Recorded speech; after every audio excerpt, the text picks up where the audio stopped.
So the world calls it football. We call it soccer. Are we paying attention at all to the World Cup? 100%. Every single game. I'm sorry. Well, I mean, every single match. I work, so no, not every single. I mean, I'm paying attention to the outcomes. I'm not going to necessarily watch it. You could have it on your phone next to your computer. I've got, trust me, as you guys both let me, well, you didn't both. Danny mentioned it. Craig was just being quiet, but like, I have stuff that I'm running behind on. And what did I mention? You mentioned the other undergrounds we needed to. I'm not mad about it. I'm not mad about it. You're so defensive. I'm not defensive, but when you put me on blast for something that is misleading in your syntax. I just said you pointed it out that it was something else that I had forgotten, and I'm like, I just feel like I'm behind on stuff. Why are you behind? Is it because of the World Cup? No, it's not because of the World Cup. It's because vacation. Here's the problem I have with vacation. The problem I have with vacation is inevitably it's awesome to take the vacation, but you also have tons and tons of stuff you have to get done before vacation to make sure it's all gets done and it's done in a proper amount of time. And that's what's frustrating. Those are words you will never hear come out of my mouth. I know, I understand. And the reality is I will absolutely be working on vacation, at least part of it. It sounds also words you will never hear come out of my mouth. It sounds though, Darren, that you have a problem budgeting time. Nope, just have too much to do. Maybe I need to think about giving you guys more to do. Maybe you need an assistant. Less to do. Oh, an assistant. Are you offering, Dani? Offering Craig. Again, words that will not come out of my mouth. Darren is offering to be your assistant. What would that entail? Craig. Why, are you interested? Does that no fall pay under... raise. Keep that in mind. True. Does that fall under other duties as assigned? I try to avoid that at all costs because the problem with duties as assigned or other duties as assigned is inevitably it becomes a crutch for we're just going to continue to upgrade your workload without giving you a raise. Trying to think what would it mean to be Darren's assistant? Maybe we should have someone reach out at Cards Chatter. You know, are your DMs open, Darren? Are you My open? DMs actually are open, but we can't even get mailbag questions for the podcast, so I don't know if we're going to get any answers on this. Wow. I'm just saying. Well, it's still new. That's true. We're just getting started here, Darren. Yes. Yes, we are. Okay. Back to the World Cup. Did you notice that? Did you see that? Oh, never mind. I'll save that. Never mind. I'll save that for the back end of getting cultured if Dani doesn't get to it, because I don't want to say something that would spoil her day. Might be too late for that, Darren. All right. Maybe since Darren has problems with time. I got more problems than that, buddy. Should we start a list? I don't even want to say it's an issue. It became an issue. I don't think to any of us, but big deal, became a major deal when head coach Mike LaFleur announced that the final mandatory minicamp practice was going to be canceled. Became a major deal for who? Some local, certainly for fans, one. Some fans, some local media, some national media. It was a topic of discussion on Good Morning Football. In general or Cardinals specifically? Because I know, 3 teams off the top of my head that also did that? It's okay the Rams did it. It's okay the 49ers did it. Not okay the Cardinals did it. That was the gist of the conversation. I cannot stand that thought process. I cannot stand it. Well, you know why that was a thought. Of course I know why, but like that implies that no poor team in any sport really should ever stop practicing. Period. Because they're not good enough yet. How dare you take a few weeks off before training camp? I mean, it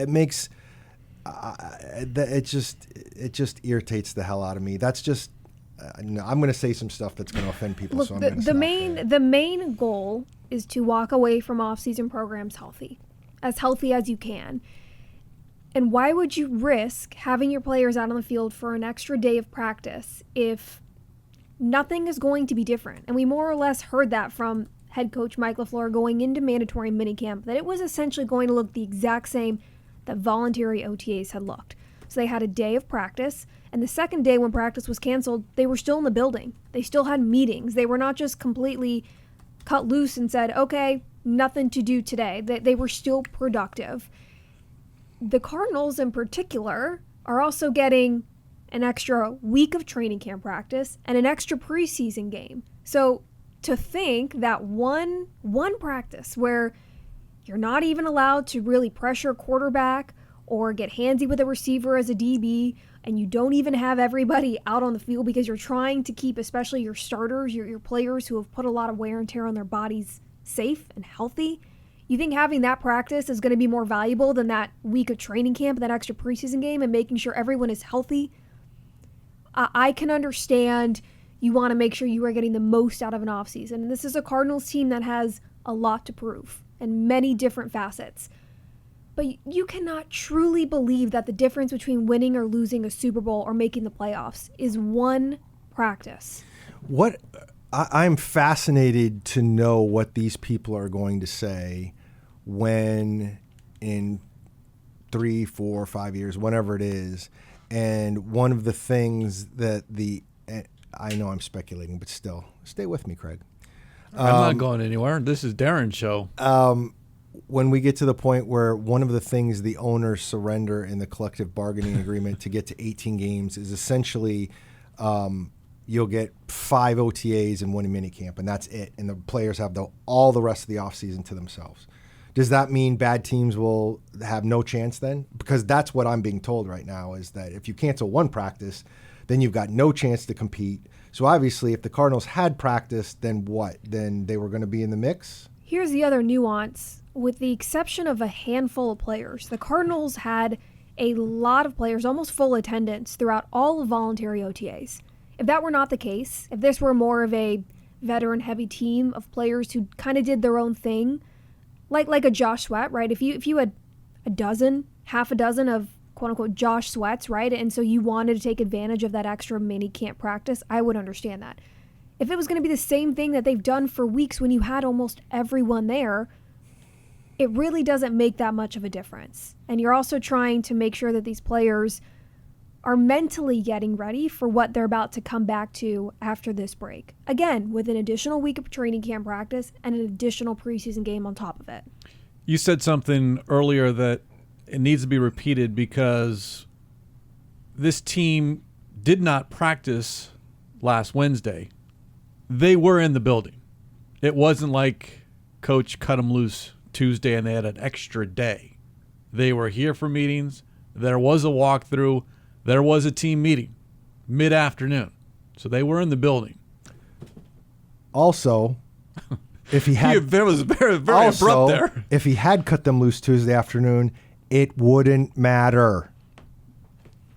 We're not talking about a practice in the middle of a season. We're not talking about a practice if you're making a push for the playoffs. We're not talking about a practice in training camp. And that is important. And I understand San Francisco, LA in particular, are 2 teams that had a lot of success last year and didn't have an insane amount of turnover, whether that's players or coaches or front office, all of those things. The reality is they are also starting fresh. So just because they were really great last year doesn't necessarily give them more or less of a reason to cancel their own practice and put them in a different situation than the Cardinals. Yes, they have a new head coach, but again, you had almost full attendance for weeks with OTAs. I want to know what the rubric is for being allowed to or not being allowed to cancel practice. I mean, this team is canceled. I'm pretty sure Cliff canceled minicamp practices. I know BA did. I don't remember Wilkes, to be honest. I think Wisenhunt did it final day. If it had to have been there was a coach that brought everyone out. They kicked the field goal and then everyone went back inside. That was Wisenhunt. And here's the reality. In many ways, the league is not what it used to be. So, I mean, look at even training camp. During the regular season, the amount of padded practices teams are allowed to have is vastly different than what it used to be. And so letting players loose or doing a walkthrough instead of a final practice is unheard of for maybe a lot of former players or older fans, right? But that's just the evolution of the game. Yeah, Adrian Wilson was not happy about any of the canceled minicamp practices. He made that clear on social media. And again, if you have a team that you're running and you feel the need to max it out, then that's fine. It's just like all this other stuff. Like, this is how you know we miss football is you are blowing something out of proportion that it does not need to be. This team will get more out of the extra week that they have at training camp than the one practice that they canceled in the middle of June. And the fact that this team gets to report on July 22nd and hold a practice on July 23rd, a week before anyone else. Every other team will report, and the Cardinals will have already been in pads for a practice. That is more meaningful, and I think that is more beneficial, especially this year when you have a first-time head coach. Not a first-year head coach with the Cardinals, but a first-time head coach. More time for Mike and his staff to figure out what it takes to put together 53 players on a field to be successful. So as much as it does extend training camp for everyone, even though I enjoy it because I live closer to the stadium than about 95% of the people here. It's always about Craig. Of course. I do think this, if you're going to have a season in which there is an extra preseason game, this is how you would want, at least for me, this is how you'd want to do it when it's the extra time is needed because so much is brand new. Sure, in terms of the practice, realistically, how much is an extra preseason game really going to provide a coach when by the time we would get to a third preseason game, you're on your fourth string of pretty much every position? I do think, though, I would think of all years to have an extra preseason game, this will be the one simply because it's around Fitz's Hall of Fame induction, but that's just... Not so much the game itself. I'm just talking about the practices because you're right. The preseason game... The game itself is probably really not going to drastically change in terms of starters getting reps. No. If you had extra joint practices, that has become more of a thing than a preseason game. Again, I understand why it's I guess I understand why it's a talking point because it's always going to be a talking point. But I understood the reasons that Mike LaFleur gave about it, which included, the fact that we are healthy at this point, pretty healthy, and putting you out on the field one more time to do stuff just risks things. And if we didn't know about that for sure, we now know that Caleb Proctor is got an injured knee and could miss a significant part of the season. Well, guess when that happened? Sometime during OTAs. So you can't tell me that a serious injury can't happen in a situation like the minicamp practice that got canceled. So I do want to talk more about the health of this team, but first things first, what we did see on the field. I know, Darren, you wrote your top takeaways on azcardinals.com. And again, we'll save the health portion of this because I do think that is a major takeaway from this offseason, and it became a major takeaway after we heard from Mike LaFleur for that one final time when he gave a bunch of injury updates. But as far as the number one takeaway from what we did see of 10 practices, OTAs, and minicamp over, 6 weeks worth of work, 8 weeks worth of work that we actually did see? Is there something that stands out to anyone more than anything else, knowing that you're not drawing conclusions, but whether it was, who wasn't, or what you saw, or maybe what you heard from a coach or a player? I mean, for me, it's the quarterback situation is still going to be out there because the one guy that you assumed was going to be the guy hasn't been around, and he has an issue with his contract, and you don't know what they want to do with Carson Beck or how much he wants to play or how much they want to play him or how much he's even going to get in or any of these things. And by the way, as a quick side note, please, I really hope the Cardinals don't take a flyer on Sorsby now that he's potentially in the supplemental draft. We don't know if he's going to be in there. The NFL still has to allow him into the supplemental draft because technically he's still eligible to play college football. But that's a high. They have scheduled a pro day July 10th. I did notice that before we hit record here on this edition of Cardinals Underground. So they're feeling pretty good about Brendan Sorsby, but I would not be feeling good about putting him on my roster. But besides that, I'm curious to see what this looks like when they report on July 22nd. Where's Jacoby Brissett? What's he wanting to do? Who's taking the first team reps? Is it going to continue to be Gardner Minshew because of the situation? Fascinating. I would not expect something to happen contract-wise with Brissett between now and training camp because players, front office, coaches, everyone goes on vacation. So I'm looking at that first practice July 23rd if Brissett is participating. If not, that's a hold-in, and that's pretty clear. I'm not fully convinced just from the one mandatory minicamp out here, and Josh Sweat also wasn't participating. I will say, I believe it's a quarterback competition if Brissett's not there. And I'm not saying this as they look bad or awful, but one of my takeaways is if Jacoby Brissett is here and willing to play, I don't know how much of a quarterback competition it is. Based on what you saw last year from Jacoby and what we see. Now, look, the practices we saw, again, very limited. Essentially, I mean, yes, and pads for some, but for the most of them, shorts and T-shirts and 2 new players learning the playbook with a new head coach. No real pressure, right? But I will say, like, you could tell a difference between what you saw at quarterback versus what we know Brissett can do. If Jacoby reports, is he the first quarterback on the football field Thursday? July 23rd? I don't even know anymore. You mean taking the first reps? Yes. I don't know. I would say yes, but I guess the way certain people go, I don't know, the way business goes down, there could be a lot more going on behind the scenes that we have no idea about. And I think that's very fair. If you're asking about maybe, straight up talent, I do think that should be Brissett, but there's going to be a lot that's going on that we will either never know about or won't know about till a long time if something like that happens. Whomever the quarterback is, the other takeaway offensively is what we've heard, haven't really seen it, is as it was described as by Mack Wilson Sr., the eye candy. The shifts, the motions. Now, to be fair, we did hear this once upon a time under the previous regime about the offense looking a little bit different as well. And I don't know if we really did see anything different. However, if you look at what the Rams did, and this is what we're basing off of where Mike LaFleur is coming from, they did motion and shift a lot. So you would think, maybe not a lot, but at least some of that would carry over here to Arizona, which would be a big difference than what we saw the previous 3 seasons. One of the takeaways is just my elevated excitement to see what this offense is going to look like. Again, there's nothing wrong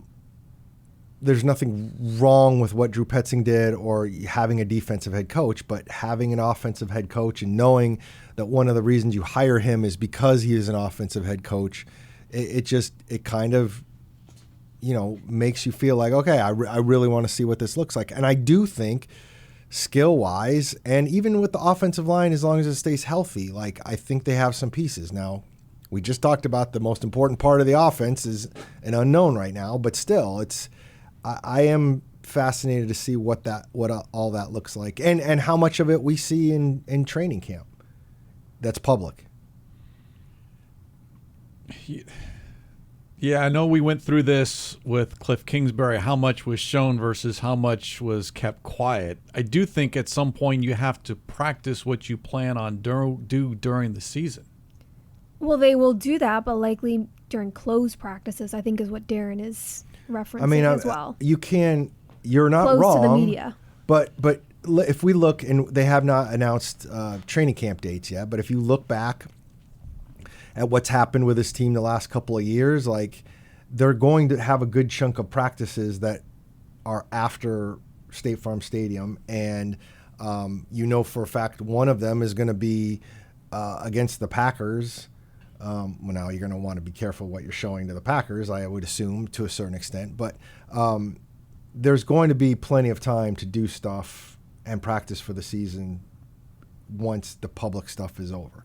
Now, I'm not sitting here saying there's going to be none until the people are out of the building. Of course there's going to be some, but it also could get ramped up some more too. I would also imagine that's something somewhat dependent on whoever this quarterback is. You can probably trust a lot more emotion and eye candy and trickery with someone like Jacoby Brissett or Gardner Minshew than you can with Carson Beck off the bat. For all the people who are clamoring for Carson Beck to start week 1, just saying there's going to be differences. I'm just going to say that I can't speak for what Carson Beck's going to be as a quarterback on the field. I absolutely love interacting with him and talking to him off the field. He is, he says all the right things. I'm doing a story on him. One of the things he was talking about was how much he learned about handling success. He said, I think handling failure is easier because it's very much like you go back to work, you practice hard, and you get up off the mat, you keep fighting. Handling success is harder, and he admitted how much he didn't handle success when he was at Georgia. And he had learned that by the time he got to Miami. And I love hearing those things. I think he's incredibly mature. I think he's got his head screwed on the right way. There were lots of things that floated on around Carson Beck personality-wise. I think when he was coming out for the draft, I've seen nothing bad and only good. Now, does that translate into whether he can pass for 300 yards a game? I don't know.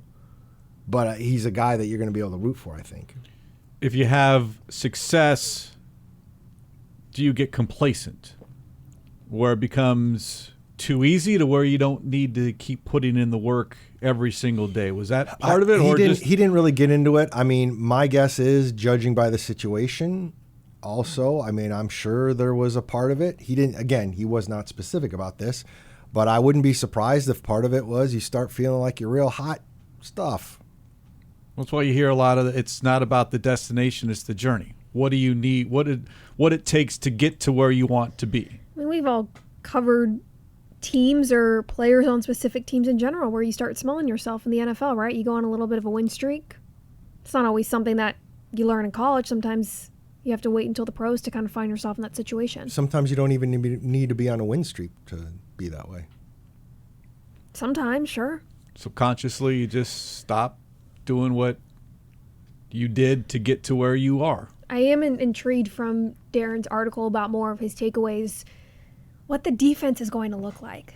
That's really hard to tell in these OTAs and minicamp practices because a lot of these rules, mostly right for safety, it makes life more difficult for the defense and understanding, okay, would the defense have won that play? Was right, like just kind of figuring out how things would really look in real time and not being able to pressure really put their hands on anyone.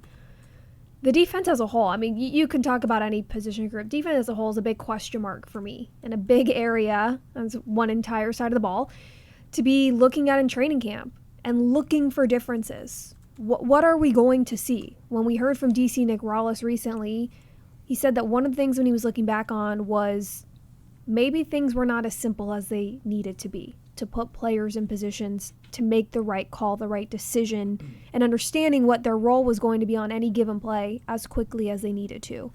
What are you going to see with an offensive line that is without its best player last year in Calais Campbell, right? And we know that Walter Nolan III is expected to come back, who looked fantastic in the handful of games he played as a rookie. But what is that defensive line going to look like that struggled against the run last year? What is this pass rush going to look like that didn't add any new pieces in this offseason? I mean, so the takeaways, you can gather more from the offense, and I think that's something that is natural when the head coach is also a play caller for the offensive side of the ball and learning a little bit more. That's something to keep an eye on, though, in every position in training camp is looking for differences. I'm intrigued by what the potential of this offense, but to Dani's point, it's the question marks that you have defensively, because not a ton of personnel, some coaches, but how much is Nick, and we've heard him be, I think, very transparent, what he learned from last season and potential changes he might now make without Big Brother behind him, so to speak. He doesn't have Jonathan Gannon in the building anymore as his sounding board. He has other voices who are coming from outside the building with a different perspective. Does that change things? Subtly, perhaps, that gives this defense a little bit more of a way to be successful and buttoned up, if you will, to where you don't have a lot of free runners, whether running the ball or catching the ball, and those chunk plays that seemed to happen a lot last season. It's easy. the defense can make it just a little bit more difficult for offenses to drive the football and get down into the red A zone. little more difficult. A lot more Well, difficult. yeah. And instead of a 5-play drive, it's 12 plays, and there's potential for more mistakes. Fourth quarter alone. I mean, yeah. What I don't We need big understand last differences. year, I mean, we're talking about the same defensive coordinator last year, and they were good in 2024. They weren't great, probably, but they were good. It was a good defense. They were headed in the right direction. I don't understand what changed last year, because this is the part that I get confused on. Like, when you got a coach who is the same guy, like, so did they stop listening? Was it the injuries that cost them? Was it the record sliding down? Like, what was it? More specifically, this defense last year was fine the first half of games. They were fine the first 3 quarters. It was a fourth quarter slide consistently. Is that play calling? Is that mental fortitude? These are things that, you're hoping that this coaching staff and the players retained were really looking inward and not just inward, but talking with each other this offseason on what they need to improve on and the steps that need to be taken to be a stronger defense. Won't know a lot of these answers even when the season begins, but that's the fun parts of the National Football League. I said we wanted to save health for later. By the way, the entire takeaways that Darren thought were takeaways, I didn't ask for anyone else's opinion. It's basically Darren's takeaways, and I believe that's part of the subheadline, right? Or I'm confused. It's Darren's article. It is my article, although it's funny. I do feel like I, at one point, did run those past you, Craig, and make sure I wasn't missing anything. So you just threw me under the bus for no good reason. Well, no, I'm there. I'm dragging you out. Appreciate you're you being dragging saved. me. Before we talk health, how about we talk culture? Dani, let's get cultured. Getting cultured with Dani. Always keeps it light, keeps it entertaining. You got me very excited now. I am on social media and consume more pop culture than both of you combined. This is not a surprise. I have an iPhone 2. You are hip, Craig. Yes, I am hip. Thank you, Dani. Let's go. Darren touched on it, but just following up, the Texas Tech quarterback, who might not even play for Texas Tech at any point in his career, Brendan Sorsby, there's an update. He is going to try to go to the NFL supplemental draft. Even though the court said he could play college football, there was a 2-game suspension. Now he's trying to prove to the NFL that he deserves to be drafted. So it would be the first supplemental draft since 2023. Not a single player was selected. Altogether now, the last player drafted in an NFL supplemental draft, Jalen Thompson, who we know and love very well. So teams bid future picks on players. Darren, remind me the date. We were talking about this a little bit earlier, when the draft would be. I believe I saw July 8th, and there's a couple different hurdles. That's after the pro day. July 10th is the scheduled pro day for Brendan Sorsby. Oh, yeah, that doesn't make a whole lot of sense. So maybe that pro day really wasn't happening. I don't know. Maybe not. Maybe it won't be July 8th. That's the number. That's the date I had seen. Maybe that was a previous one. I know this. There's a couple different layers to this. Normally, supplemental draft is only for players that have been deemed ineligible for the NCAA. And obviously, through all this, the one thing we have learned is that he wasn't ineligible. So he has to prove to the NFL that he should be in the supplemental draft. And then the other thing to remember, assuming a team wants to take a shot at him, is there have been players who have received suspensions before they even reach the NFL from the NFL for things they did in college. So I'm not going to rule that out either. Either way, maybe we can be lucky enough to expect another 23-minute video from decision makers at Texas Tech, regardless of the decision. There will be a social media ban, but fear not, you two are safe, you're in the clear. Starting in 2027, in the UK, banned social media for 16-year-olds and younger, or under 16. Once you turn 16, you can have social media. Only specific sites are banned. I guess there's something called YouTube Kids. You're talking to someone who doesn't watch YouTube. That's okay. But YouTube, Snapchat, Twitter, Instagram, Facebook, and TikTok will all be banned. You'll have to upload a photo of your ID or use a facial scan to make sure you are 16 years old or older. Thoughts as two people who have raised impressive teenagers because in the realm of social media? who's to say I hand my phone to my child and they're scrolling whatever, but in order to unlock TikTok, you'd have to do a facial scan? No, to create an account and to use just it. to create an account. Yeah, okay. and to use it. Craig, they're not going to have cameras in your house to make sure your child is not using your phone. That's what I was going to say. You're still you have to be a parent, Craig. Like, the government can only do so much. Come on. It'd be nice if parents actually parented most of the time. Mic drop. And some World Cup news. So every match is being played on grass, real grass, including at places like SoFi Stadium, where when the NFL teams are there, they do not play on grass. And there have been some players in the NFL who have made their opinions on that matter very clear about wanting to keep the grass as opposed to changing it back to turf. NFLPA is also on that. I mean, here's the thing. The bottom line is there are places that do not do well with grass already that have tried to have grass. SoFi had this whole irrigation system put together for this. Pittsburgh has grass, and oftentimes it stinks. Chicago's grass isn't always good. Sorry. Washington famously had such bad grass that RG3 might have tore his ACL. Whose side are you on here, Darren? Look, I'm on the side. Do I want grass for players? Absolutely. Do I think it's feasible every place the NFL plays? I don't. Not right now. It's not. Fair points. Sticking with the World Cup, I know that the three of us have really different social media algorithms. Has Freddie the Fan showed up on either of your timelines? Yes. I love it. Well, I had to go back and look. It's like, is this... If Freddie's not on everybody's timeline at this, it popped up because J.J. Watt, for me, reached out, and all of a sudden it's like, okay, Craig, here, do you want the papers? No, that's how you were asking about my algorithm. That's what popped Freddie up the Fan is a German fan who's gone viral for road tripping across the U.S. here for World Cup matches. He stopped at all of the highlights our country has to offer. Waffle House, Walmart, Buc-ee's, you name it. He is getting the true American experience. And J.J. Watt, former Arizona Cardinal, picked up his hotel fee for a pretty nice hotel during his stay in Houston. So he's garnering a lot of traction online. How do some of these foreign tourists manage to be here for so long? It's expensive. Yes. However, first of all, cost of living is very different in Europe, and also their beliefs on PTO and vacation and mental health are vastly different. I'm literally talking about out-of-pocket costs. I'm not talking about put it on a credit card. Time off. I get that they could probably get the time off. I just don't know how you stay in hotels for 3 weeks. I'm just saying. Well, if you save up. Take out a loan.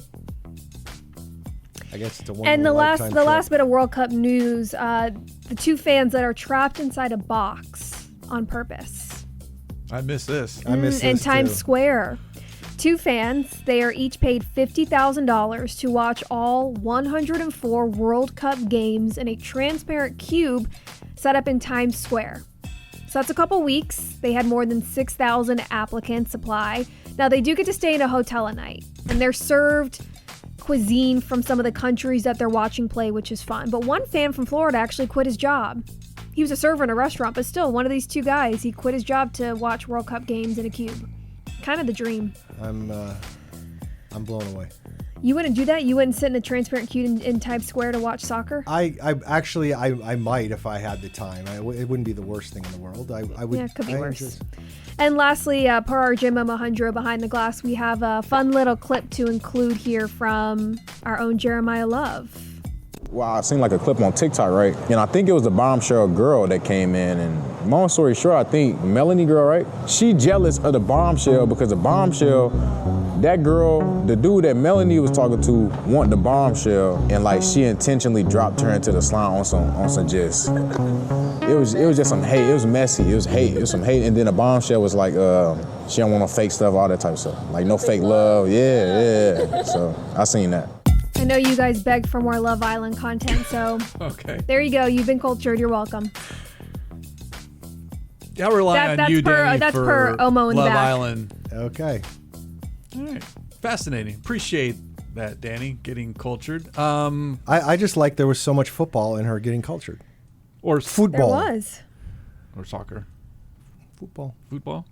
So we talk American football? Talking about American, the one thing she didn't mention, McDonald's is bringing back apple pies. I did see that. First time in 3 decades? Yep. I did see that, and I didn't bring it up because you didn't want to burn your mouth. You were too young when it was still a thing? This is my segment, so I decide what gets told. Oh, and I'm that's not someone true. who ever grew up eating McDonald's apple pie, so that really doesn't move the needle for me. But I'm excited for you both. I can understand that, because if it was 30 years ago and that was right about the time you were born, you, of course, wouldn't have grown up. You were a chicken nuggets person, weren't you? Not a big McDonald's person in general, but I would go more burgers. I'm not a... You want the truth. Fast food chicken nuggets really gross me out. Not that any of it's not truly gross, but I am much more of a burger than a chicken nugget from fast food places. Where did your parents take you guys for fast food most?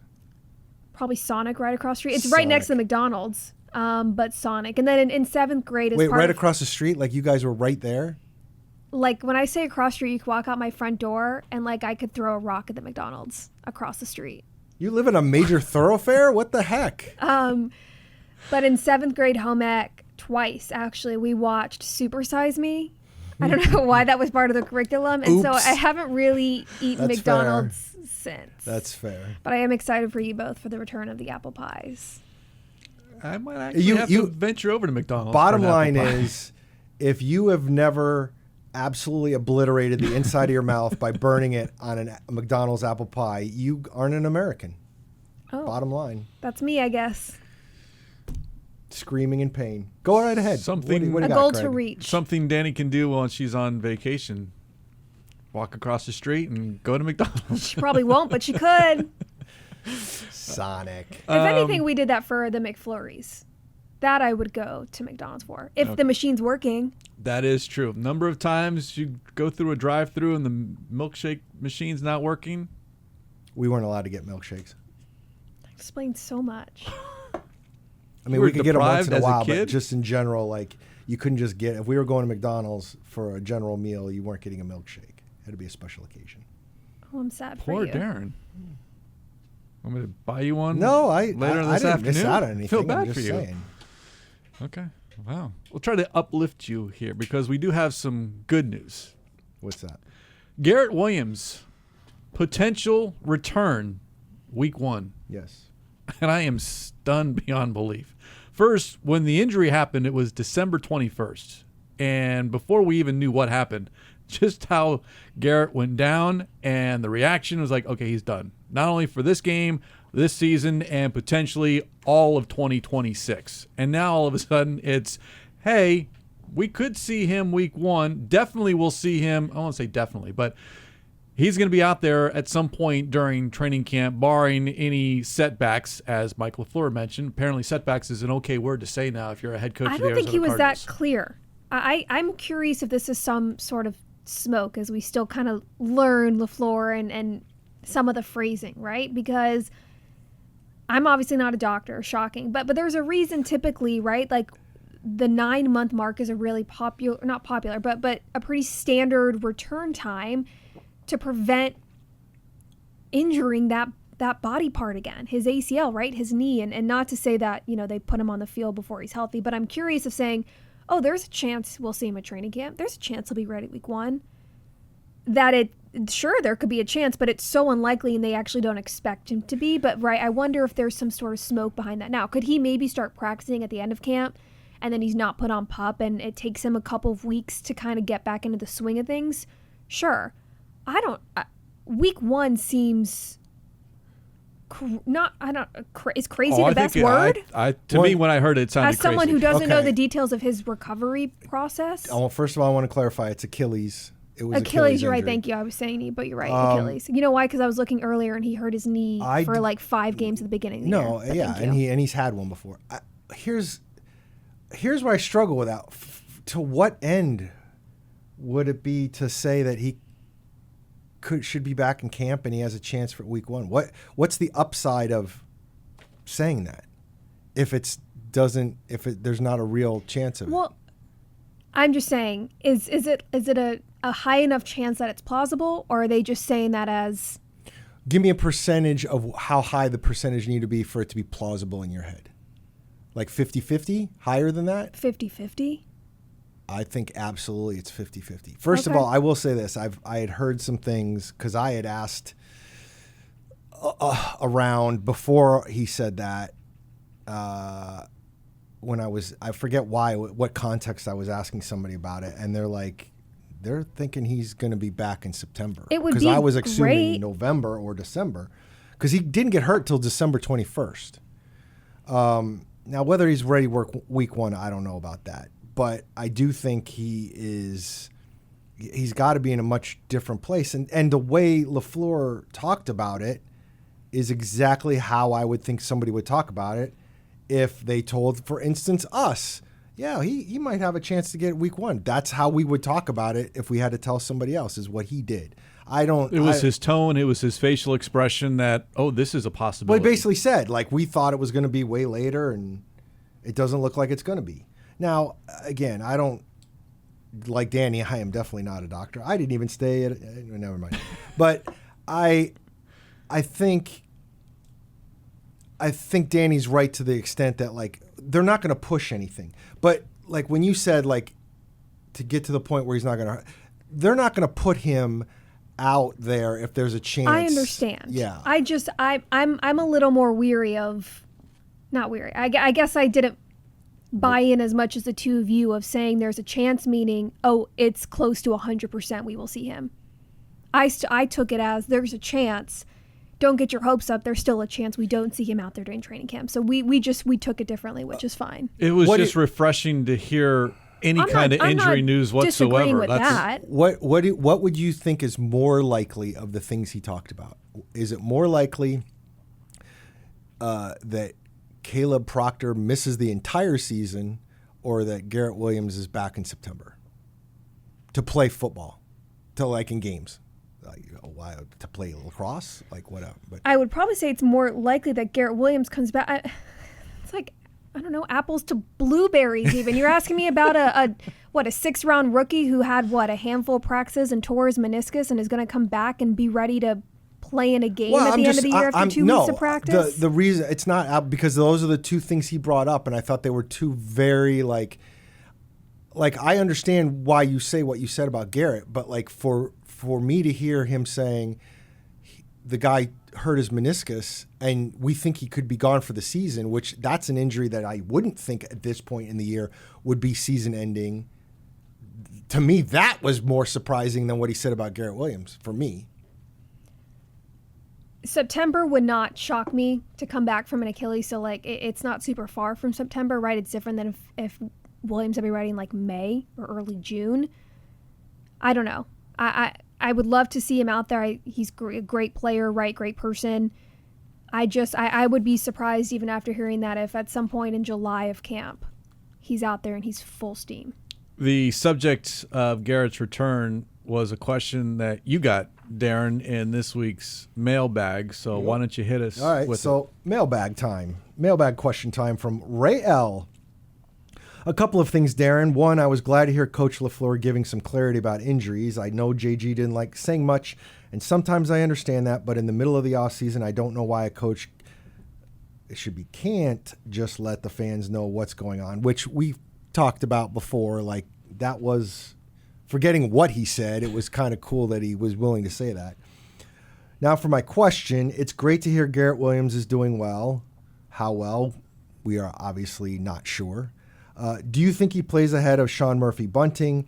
It felt like Williams didn't play as well last year as he had in 2024. Now, I said what I had to say. I'm curious what you guys, reflecting on that kind of question, the second part of it, or the first part, you can talk about. I don't think there's much of a question. If Garrett Williams is healthy, he plays above Sean Murphy-Bunting in that slot position. Williams has looked exceptional when he's been there. Last year, first of all, the defense as a whole did not look good. Correct. Williams missed, 5 games with a knee injury early on in the season, hence my confusion a few minutes ago, and before he tore his Achilles at the end of the year. That to me is SMB is filling in right now because Williams hasn't been healthy, but I would think that when Williams is ready to come back, that is his role to take, and then you move SMB back outside. Well, I guess that's a different kind of competition, is if he's doing all this work inside, maybe you just leave him like behind Williams. But like if you move SMB outside, is he automatically your starting cornerback opposite of Will Johnson when you've got Denzel Burke on the rise and Star Thomas coming back? I think SMB is now a nickel. Whether he's playing a lot or not, he's a nickel now. That's what I think is going to happen. But I still think Garrett Williams would be above Sean Murphy-Bunting in that depth chart there. 100% agree on that. Till the last part, hardly anyone defensively played well last season. To single Garrett Williams out, I know his metrics weren't as good as they were the previous 2 seasons as far as, passer rating allowed and all that stuff, but hardly anyone defensively did anything last season. To single him out, I think is unfair. It's just collectively the defense didn't play well. Thanks, Ray, for the question.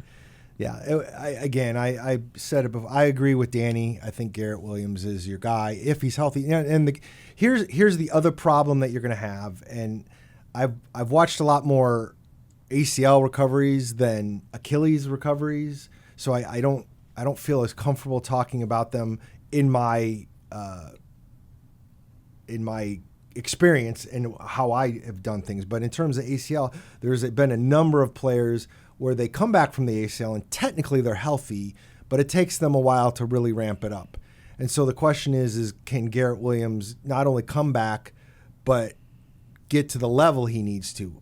When you say healthy and he's ahead of SMB, to me, that's healthy, fully healthy, trust and everything. Like he could be in theory healthy by the doctor standards, be able to play NFL football by the doctor standards, but he's not in that space yet where he's good enough to supplant SMB while he kind of comes back. So we'll have to see. We saw that with Tyrann Mathieu in 2014 and to an extent in 2016 when he was coming off his ACL tears. Like he was not the same player that next year. Dennis Gardick went through the same thing. They weren't the same player that next year as they kind of got back into it. It took them a year after that. A big part of that recovery process for a lot of athletes is the mental side of things, especially for a non-contact injury like Williams had when his Achilles snapped, is trusting your body even if you're not in contact playing a contact sport. You would think and hope that because Williams has come back from an ACL, right, from a gnarly injury and recovery standpoint, that he would understand what it takes to get to the point of mentally trusting himself out there and not being hesitant in fear of getting hurt. You can be healed and cleared, but still a couple of weeks away from performing at an elite level, which is what is needed to play the NFL. And the ACL stuff, Patrick Mahomes is doing stuff right now. It sounds like he's going to be ready week 1. Zach Charbonnet. Why you got to keep picking at that scab for me, Craig? It's because he had surgery the day after he tore his ACL. That's why he's on track to be ready Charbonnet week 1. is on track to perhaps be ready week 1, and he tore his ACL in the playoffs. So, really? I haven't seen that one. Mike McDonald told Seattle reporters that, again, there's a chance. So read into it what you want. I oftentimes think of like what if we would have had some of these ACL recovery abilities once upon, like Gale Sayers was the greatest running back a lot of people had ever seen back in the 60s, and he tore his ACL, and that was his career. And now it's like not only are guys tearing their ACL and coming back, but now they're coming back ridiculous timelines in a sport that like you would think would be you got to really work hard to make sure that it's not going to happen right away again. It's no longer career ending. And once upon a time, it was career ending. Now, look, it hasn't been career ending in forever, but when I started covering this league, you at least needed 9 months, and it was almost always 12. And now what are we're starting to talk, it feels like we're talking about 6 now, 6 months, maybe 7. By the way, Dani, did you happen to read Darren's mailbag on easycardinals.com? I did. Because you and I are being allowed to take over the mailbag here in a couple of weeks. So That's appreciate true. that, Darren. I'm here for you. It's kind of like being my assistant. It's kind of like Darren's on vacation, so someone has to carry the workload. It's kind of like doing your job. Okay. Wow. See how I brought that full circle there, technically, I Craig? think I'm actually writing the mailbag once Darren returns from That's vacation. actually true. So you I are actually doing have the his shortest job. end of the stick. You do. Well, okay. I didn't want to, we haven't even talked about 3 big things yet, guys. Wow. And here I was going to wish you an early happy Father's Day, but Why? I'm not your father. As far as you know. I love leaving Craig speechless. Come on. Come up with something. Be quick about it. you do treat me like a son sometimes, Darren. Son of something. We'd like a little, proud of you for the work that you've done. Wouldn't hurt. A little positive reinforcement. Can we get that around here? Dani, good job on this week's edition of Cardinals Underground. Thanks. It's been a weird one.